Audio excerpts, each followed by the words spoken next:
furakan kabatu arras Mikael nundatu isanu anamsulo bukenya angone rajete dinakenya erkamon yeronda nufadatu wadakenya dura dabatani idira forumsa ranulchu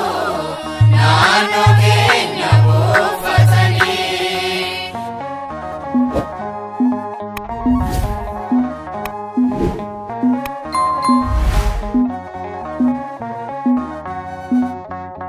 Wagakenya duragana batu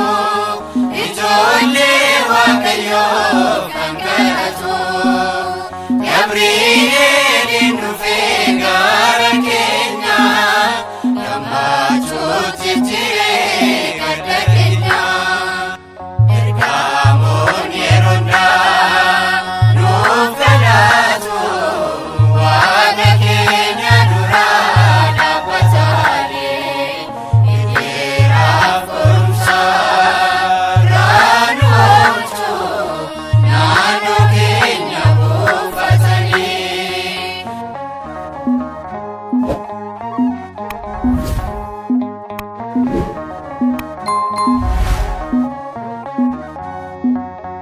Ergama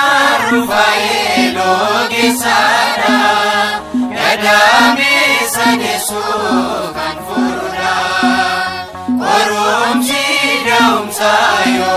amate Nufeto nufura alifate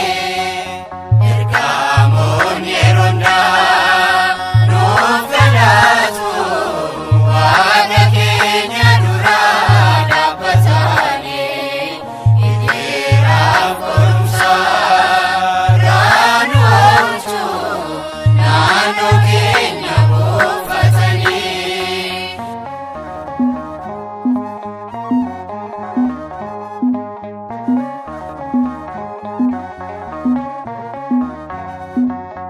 Ergama gudicara mweni dukana dunya nubarari urjim jiradu sitamboma yefanu gegesi yeronduma ergamon yeronda nufedatu wada Kenya durada patani idira forumsa ranulchu nano Kenya bufatani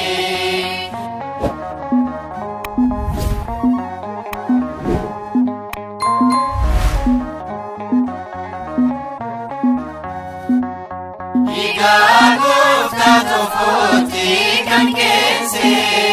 biyana faite kulkulese angafa ramota uraeli nutoto pamuta